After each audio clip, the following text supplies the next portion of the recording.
welcome back to my channel Tutelage, a guide to learner. Here, this is Sriparna. Hope all of you are doing good. In my last session, we had discussed some teaching methods, but today we are going to explain some e-learning facilities under the same chapter, that is teaching aptitude, and that's why the session is called as teaching aptitude part 9.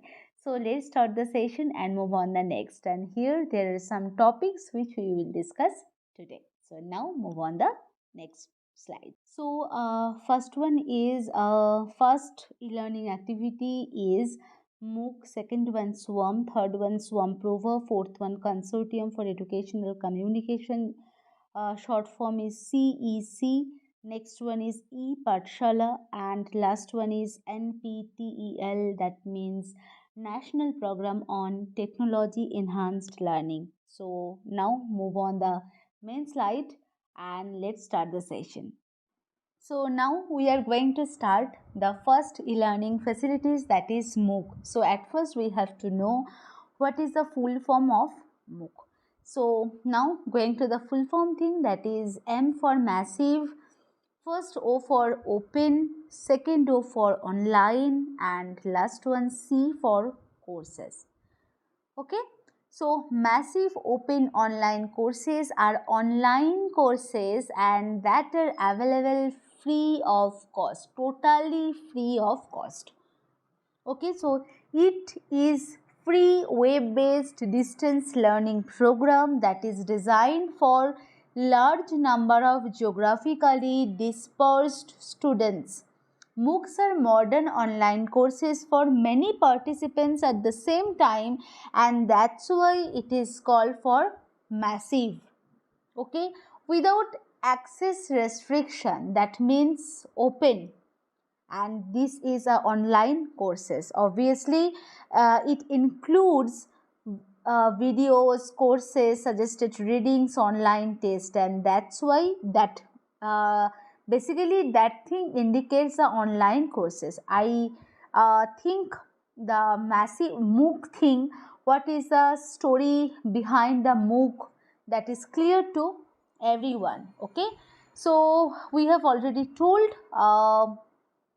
it is totally free of cost and without any restriction of the qualification. So anyone can enroll without any restrictions of the qualification, and such courses basically are taught by the prestigious Indian and foreign institutes like Stanford University, Harvard University, and the operation of a MOOC is coordinated by globally effective MOOC platforms like MIT, SWAM, edX, Udacity, Coursera, and so on. And anyone can enroll in a course of his choice without any restrictions, and on successful completion of the course, certificates are also issued. So this is one of the major advantage of the MOOC. And MOOC cover basically many topics that are also taught by the university level, and most university subjects can be taught in a MOOC format, and practical skills for professional development are becoming important as well. And MOOC are presented in English and may include subtitles in English and any and other languages, and or transcripts. Okay, so content for the self-learning is available always after the course finishes. So I think this is also a great advantage of MOOC. So now going to the second e-learning activities, that is SWAM. Okay, so what is the full form of SWAM? At first we have to know the full form of SWAM, that is study waves of active learning for young aspiring minds. That means SWAM, which stands for study waves of active learning for young aspiring minds, and which is basically designed to achieve three cardinal principles of the educational policy. First one is equity, second one is access, and last one is the quality. So three educational principles that is equality, access, and quality. And it is also a MOOC based initiative by the Government of India, where courses from the prestigious institutes are available online, and this is also free of cost courses. Okay, a learner can earn some credit point for completing the courses for on the platform, and credits can even be transferred the academic record of the learner. So this is one of the main feature of the SWAM, or study waves of active learning for young aspiring minds. I think what is SWAM and what is meant by SWAM, this is clear. So now move on the third e-learning facilities, that is Swamprova. Okay, so what do you mean by a Swamprova? Swamprova basically is a project of Ministry of Human Resources, Government of India. So under the National Mission on Education through ICT. So this initiative provides an educational program on television on multiple time zone. Okay, new content basically in the Swamprova e-learning facilities. The new content is telecast every day for at least 4 hours, and then it is then repeated 5 times in a day, so that the students can learn at time of their convenience. Okay, so it is basically a set of 32 DTH channel which telecast educational programs on 24 into 7 basis using which satellite? GSAT satellite. Okay, the content of the Swamprova is basically provided by the prestigious educational institutions like UGC, CEC, IITs, IGNU, NCERT, etc.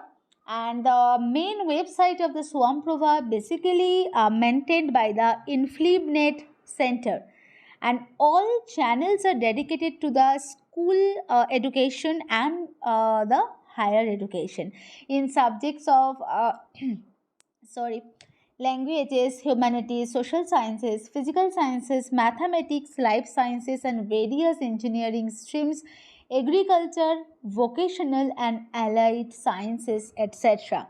Okay, so where can I watch the Swamprova? So channels basically can be received by all DT free dish and dish TV subscriber.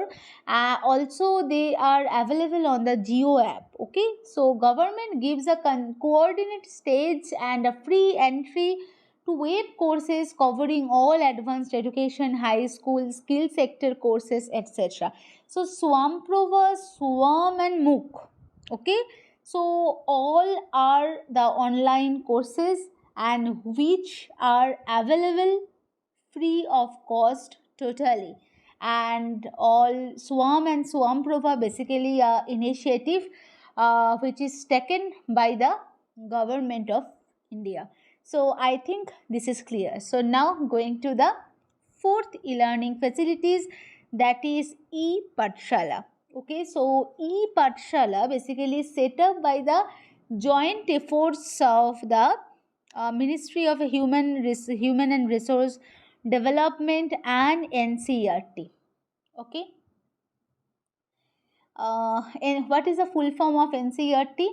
National Council of Educational Research and Training. Okay, and it is a platform which supports a collection of a wide range of educational e-resources. E-resources, what are the types of e-resources? It includes textbooks, audiobooks, video, and other materials. It can be used by the teachers, researchers, educators, students, and their parents also. So, I think the main thing of the e-Pathshala is clear. Basically, it is set up by the joint efforts of the MHRD and NCERT, and it supports a collection of wide range of educational e-resources like library. Okay, So I think this is clear. So now move on the next e-learning facilities, that is consortium for educational communication. So at first we have to know what is the consortium for educational communication. So CEC or Consortium for Educational Communication was set up in 1993 by the University Grants Commission or UGC, for addressing the needs of the higher education through the use of TV or ICT. So the main goal of the consortium for the educational communication, that is, it helps to address the needs of the higher education through powerful medium of television, along with the appropriate use of emerging ICT, that means information and communication technology. And it is an inter-university center and the nodal agency to coordinate, guide, facilitate the production of the educational content at the national level through its network of 21 media centers. So, before the setting up of consortium for educational communication or CEC, the educational programs were managed by the media centers established by the UGC in 6 universities, and for this purpose, countrywide classroom programs were started in 1984. Okay. So, Swamprova basically telecast their educational programs using GSAT 15 satellite. Okay, but Consortium for Educational Communication telecast their educational programs using EduSat educational satellite. And EduSat is the educational satellite which is launched by the ISRO, that is Indian Space Research Organization. We all know that what is the full form of ISRO, Indian Space Research Organization, for interactive satellite based distance education. It streams both the live as well as the recorded sessions available on YouTube. Okay, and students can interact with the teachers through text mode, over the telephone, through audio or video conferencing using EduSat satellite. Okay, so I think consortium for educational communication, the concept of the consortium for educational communication is clear. So now going to the last e-learning facilities, that is NPTEL. The full form of NPTEL, that is National Program on Technology Enhanced Learning. So from name we know NPTEL basically related to the technology related online courses. Okay, so MOOC, Swamprova, consortium for consortium for educational communications, all are telecast their educational courses regarding the school education, higher educations, etc. But only the NPTEL or the National Program on Technology Enhanced Learning basically telecast their online courses on the technology related subject. Okay, and the basic differences between the Swamprova, MOOC and NPTEL, that is MOOC, Swamprova, all are provide online content on the school and the higher education, and which helps to improve the quality, and the NPTEL basically provides the online content on technical education, which helps to improve its quality, its technological quality also. Okay, so I think this is clear. So now going to the objective of the NPTEL. So at first we have to know what is a NPTEL. Basically is a joint initiative by the IITs and IITS. Okay, and for improving the quality of the technical education. So that's why it provides online content which can be used by the teachers and students both, and teachers can use their courses to plan the classroom lectures also.